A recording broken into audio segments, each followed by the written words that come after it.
something happened to you. Not recently, not suddenly. Something that arrived so quietly you almost missed it. Something that has been building so gradually beneath the surface of your daily life that by the time you noticed it, it had already been there for months, maybe years. You woke up one morning and the person you thought you were was gone. Not dramatically, not in a way anyone around you would have recognized. They looked at you and saw the same face, the same responses, the same person showing up and functioning and managing. But you knew something essential had gone silent. The things that used to work stopped working. Not because you tried less, you tried harder. But the trying itself became a kind of exhaustion you had never felt before, deeper than tired, hollow in a way that sleep did not touch. And here is the part that no one around you understands. You cannot explain it, not because it is vague, because it is too precise, too specific, too located in a place that language was not built to reach. You are not sad about something. You are sad about everything and somehow nothing simultaneously. You are not broken by an event. You are eroding from something underneath all the events. Something with no name, no story, no clear beginning that you could point to and say, there, that is where it started. So you do what everyone does. You give it the closest available name. Burnout, rough patch, depression, midlife crisis, anxiety, stress. You rotate through the labels trying to find one that fits well enough to explain it to yourself. None of them fit, because none of them are accurate. And underneath the labels, in the place where your most honest thoughts live, you believe something darker than any of them. That you are losing yourself. That this is what coming apart looks like. That something is wrong with you at a level too deep to fix.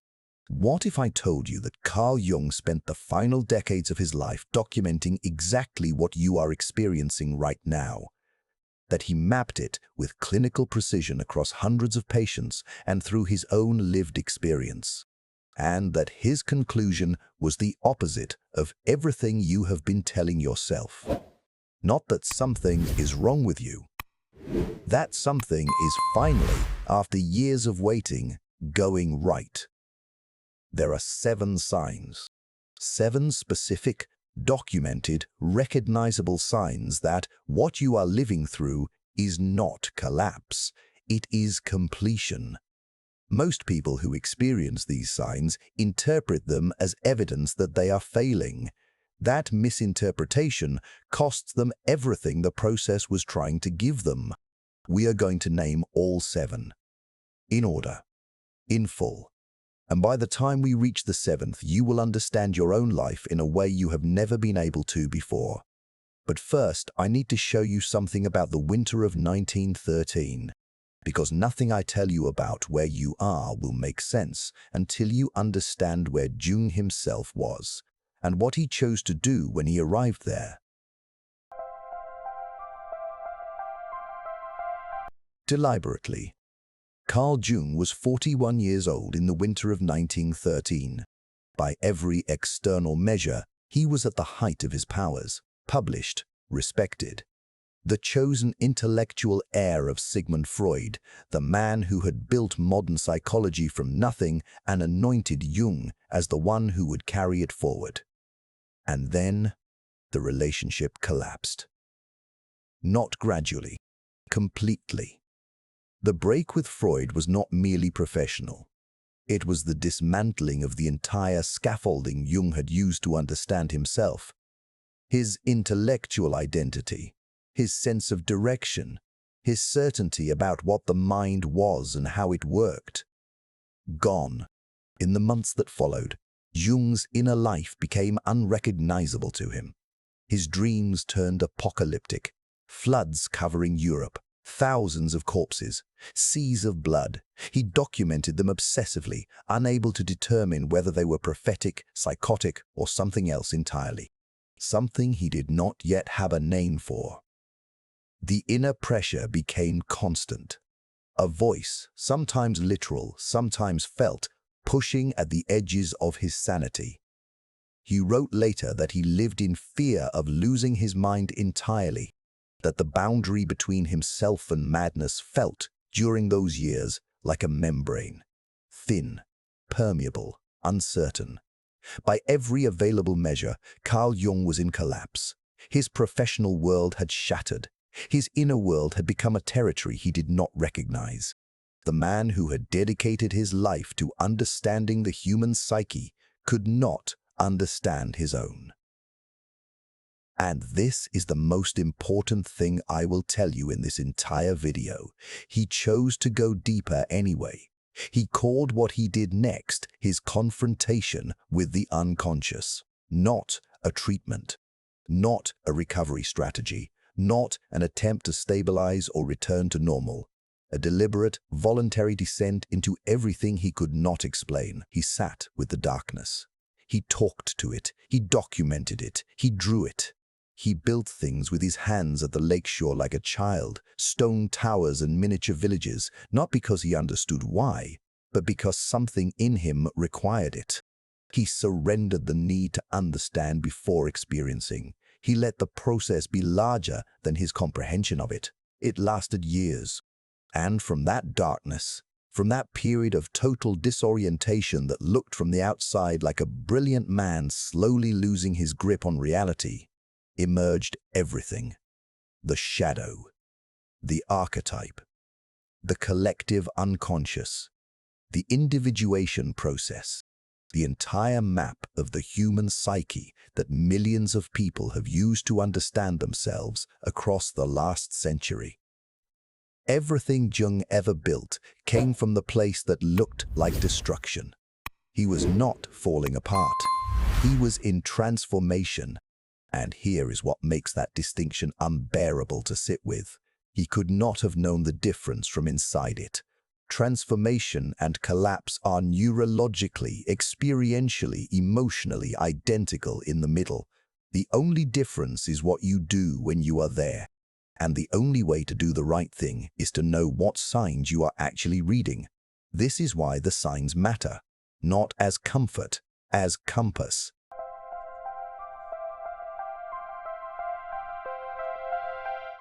Let me tell you what your coping mechanisms actually were, not what you called them, what they actually were.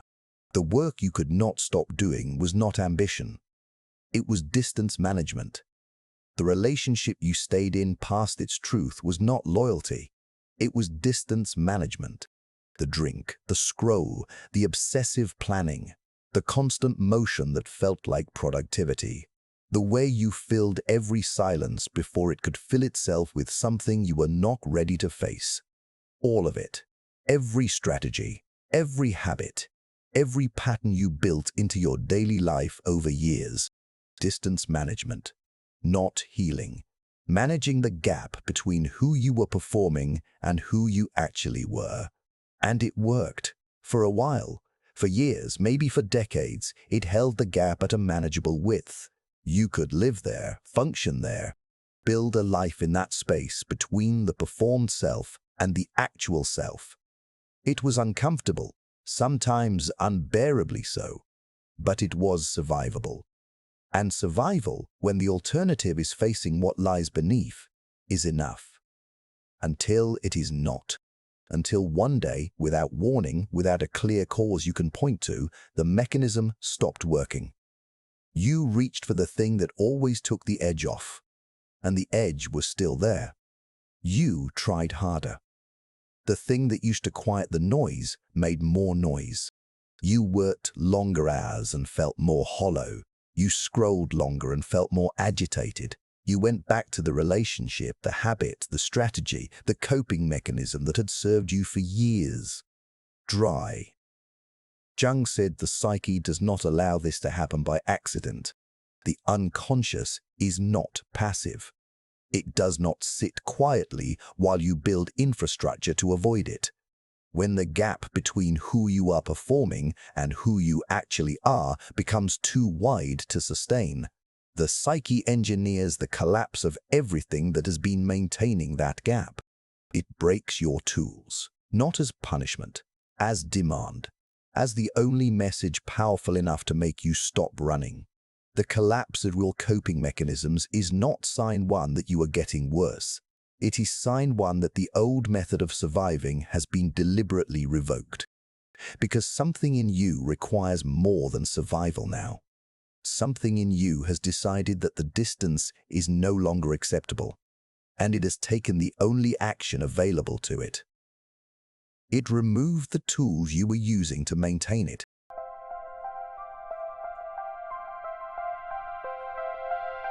This is the sign that frightens people most, because it does not feel like progress.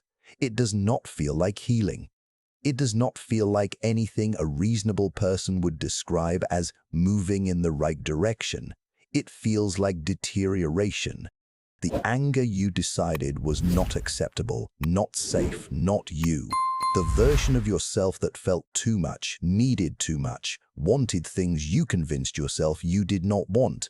The grief you put down somewhere years ago and covered over so carefully that you almost forgot where you buried it. They are coming back. Through dreams that leave a residue you cannot shake. Through reactions that arrive with a force disproportionate to what triggered them. A comment, a silence, a look that means nothing and triggers everything. Through a creeping sensation that you are becoming someone you do not recognize. You call it losing control. Jung called it the shadow, returning for integration. And the distinction between those two descriptions is the difference between a life spent fighting yourself and a life that finally becomes whole. The shadow is not your worst self. It is not the darkness in you that needs to be defeated. It is every part of yourself you decided was unacceptable and rejected and pushed below the surface of the person you were performing. It does not disappear when you reject it. It does not weaken. It accumulates. It grows heavier and more insistent with every year you refuse it. And at a certain pressure point, it stops asking permission. Jung wrote that what you refuse to face does not cease to exist. It goes underground. It operates from there, shaping your choices, your fears, your patterns, your reactions, without your knowledge and without your consent. And when transformation begins in earnest, when the psyche finally creates the conditions for genuine change rather than managed avoidance, the shadow does not ease back into consciousness gently. It surfaces with the full weight of everything it has been carrying. Everything you put down, everything you buried, everything you decided was too much for the world to hold. All of it comes back, not to destroy you, to be included. Alan Watts described the same process from a different angle entirely. He said that what the human mind most fears is not pain. It is the full weight of its own contents. The shadow returns not because the psyche is cruel, because the psyche has finally created enough structural stability to survive contact with what it previously could not face. The surfacing is not deterioration. It is the beginning of being whole. But here is what most people do not know about the shadow's return. There is a specific thing it is trying to show you, not just that it exists, something more precise, something about the self underneath the shadow. And that discovery, which comes in sign 3, is the one that changes the entire map of your identity permanently.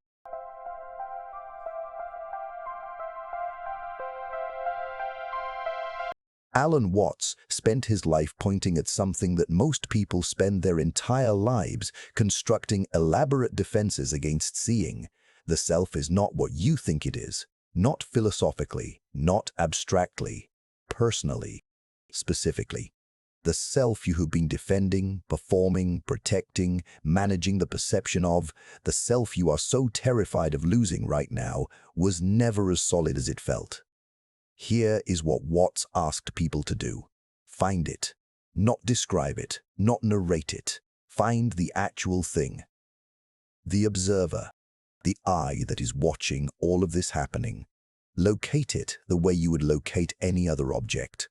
Put your attention on it directly and find it. What you discover if you look honestly, is not a thing. You find thoughts arriving and dissolving, feelings appearing and passing. Sensations, memories, impulses, none of them stable, none of them permanent, none of them you in the fixed sense you assumed. The sense of a continuous self watching all of this is itself just another thought. One more event in the stream. Memory creates the illusion of a continuous observer by stitching together a sequence of experiences that were never actually unified. You are not a rock moving through time. You are a river. And everything you built around the assumption that you were a rock, every identity, every self-concept, every story about who you are and what you are capable of and what you can and cannot survive, was a convention imposed on something that was always in motion. The self you are grieving the loss of was always impermanent. What feels like losing yourself is the river finally showing you its nature. Watts was not saying this to destabilize you, he was saying it to free you, because here is what follows from understanding that the self is a process rather than a thing. A process cannot be permanently broken. A process cannot be permanently defined. A process cannot be permanently trapped. The version of you that existed before this began is not the final version. It was one configuration of something that is always in motion. And the motion you are currently experiencing, however violent, however disorienting, however unlike progress it feels from inside it, is not the end of you. It is you changing, not slowly, not gently, not in the incremental way that feels safe. Fundamentally, at the level of what you believe yourself to be.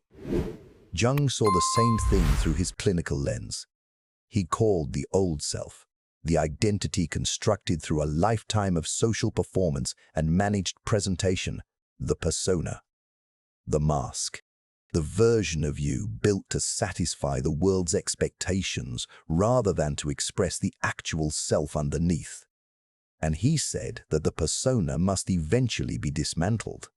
Not because it was wrong to build it, because the actual self, the one he called the self with a capital S, cannot emerge while the persona is still occupying all the available space. What you are experiencing as the loss of yourself is the persona releasing its grip, the constructed identity recognizing that it has served its purpose and beginning to step back. This feels like dying. It is not dying. It is the first condition of becoming real. If what you are hearing right now is putting language around something you have been living but could not name, I need you to stay. What comes next are the 4 remaining signs. And the 4th one contains something Jung identified that almost no one who writes about transformation ever mentions. Something about what happens right before the breakthrough. Something that explains why so many people give up at the exact moment they were closest. You need to hear that part. And if someone in your life is inside this right now, hold them in mind as you watch. This next section might be the most important thing they could receive.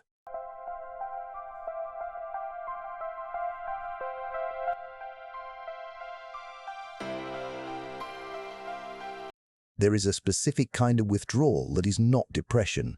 It looks like depression from the outside. It can feel like depression from the inside. But it operates differently in one critical way. Depression empties you. This empties the noise, not you. At some point in this process, you stopped showing up the way you used to. You let messages go unanswered. You withdrew from people who could not understand what was happening, which was everyone, because you could not explain it yourself. And you have been calling this a symptom, evidence that something is wrong. Jung would tell you that the withdrawal is not avoidance, it is incubation. There is interior work of a specific kind that cannot happen in noise. That is interrupted by the presence of other people's energy, other people's needs, other people's versions of who you are supposed to be. When transformation is underway, the psyche pulls consciousness inward with a gravity that feels pathological but is not. It is the organism creating the conditions that the work requires. Quiet, space, the absence of the performance, the permission to not know who you are for a while without having to explain that to anyone.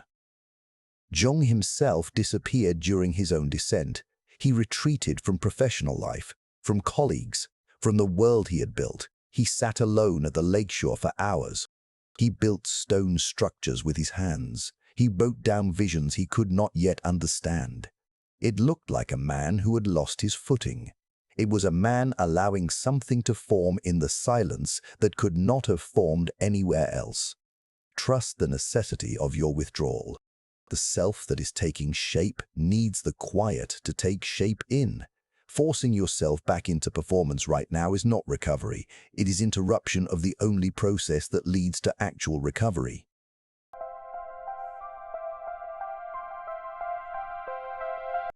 This one is difficult to describe, but you will recognize it.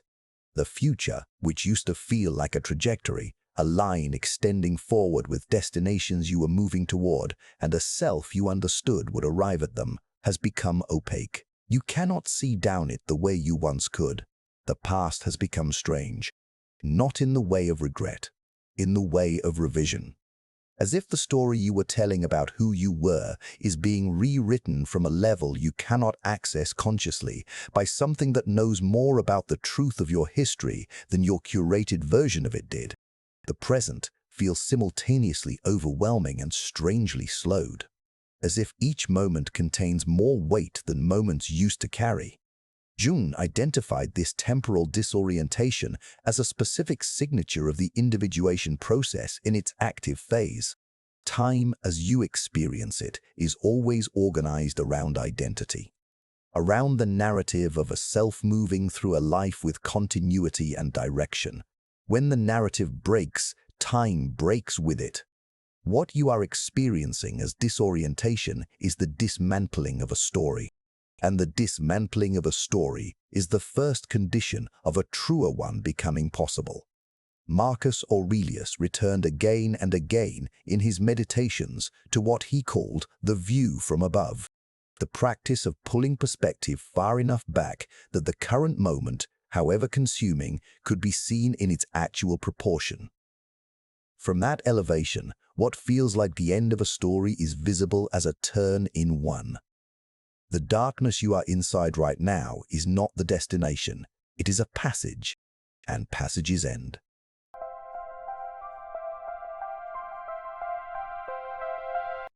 You think of someone and they contact you within hours. You reach a breaking point and the exact book, conversation, stranger, or sentence arrives with the exact thing you needed. You make a decision in the dark and the external world begins, quietly and then less quietly, to reorganize itself around that decision. You have been calling these things coincidence because that is the only word your rational framework makes available. Jung gave them a different name: synchronicity. Synchronicity is not magic. It is not reward. Jung defined it with precision as the meaningful coincidence of an inner event and an outer one with no causal connection between them. And what he observed across decades of clinical work and through his own experience was this: synchronicities cluster with unmistakable density around moments of deep psychological transformation. The more aligned a person is with their own individuation process, the more frequently the inner and outer worlds seem to rhyme. Not because the universe is rewarding them, because consciousness in transformation becomes more sensitive to resonance, more attuned to the signal beneath the noise. When the next synchronicity arrives, write it down, not to decode it, not to perform it, to register that the process has its own intelligence, that you are inside something larger than your conscious management of it, and that the larger thing is not indifferent to where you are.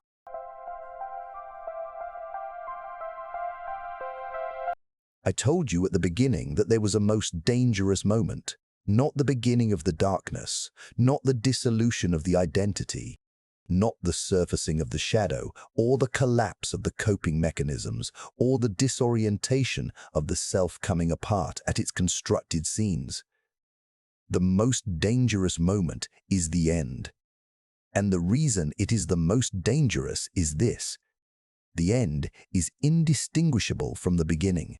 When you are closest to the threshold, you feel furthest from it. The exhaustion of having endured this for months or years makes enduring one more day feel genuinely, physically impossible. The disorientation that has been present so long it has stopped feeling temporary begins to feel like the new permanent condition. The darkness stops seeming like a passage and starts seeming like a destination. And from inside that feeling, the most rational available conclusion is that nothing is changing, that the process is not working, that you should stop. This is the moment Jung called the most critical threshold in the entire individuation process. Not because something terrible is about to happen, because nothing terrible is. Because the person standing at this threshold is seconds from the other side and does not know it. And everything they feel in this moment is pulling them to turn back, to rebuild the old structure, to return to the familiar identity, to choose the known collapse over the unknown transformation. Jung watched this pattern repeat without exception. The patients who suffered most completely and emerged least transformed were not the ones whose lives had fallen apart most severely. They were the ones who reached this exact threshold, exhausted and disoriented and unable to feel that anything was moving, and turned back. They rebuilt the old structure from whatever remained. They returned to the old identity. They treated the death of a self as catastrophe rather than passage, and they spent the rest of their lives wondering why the same collapse found them again and again. The psyche does not abandon what it has begun. It returns. It will always return until the passage is completed. The seventh sign is this. Something in you is dying. You know this not because someone told you, not because you read it somewhere, but because you can feel it. The way you feel a season changing before the temperature has moved. Something that used to be central to who you are has gone quiet in a way that feels permanent.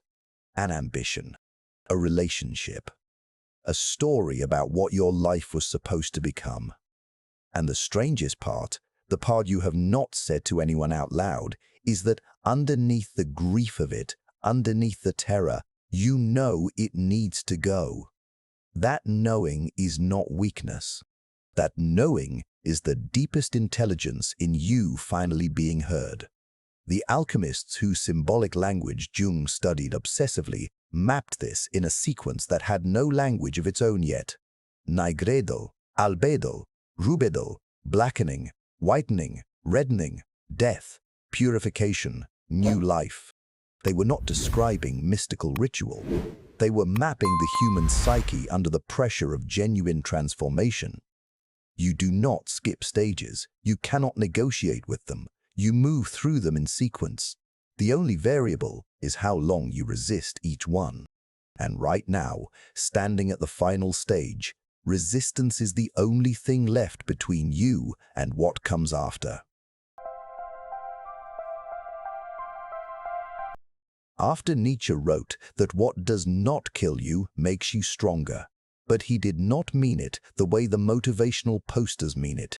He meant something specific and disturbing. The self that survives contact with genuine destruction is a fundamentally different entity from the self that existed before. Not stronger in the way of having more resilience, stronger in the way of being more real.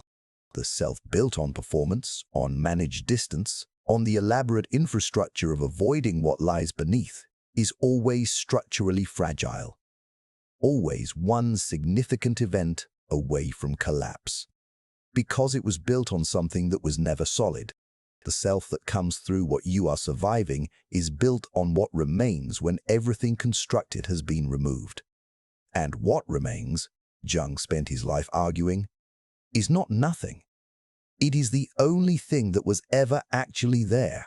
The self emerging from this process is not a repaired version of the self that collapsed.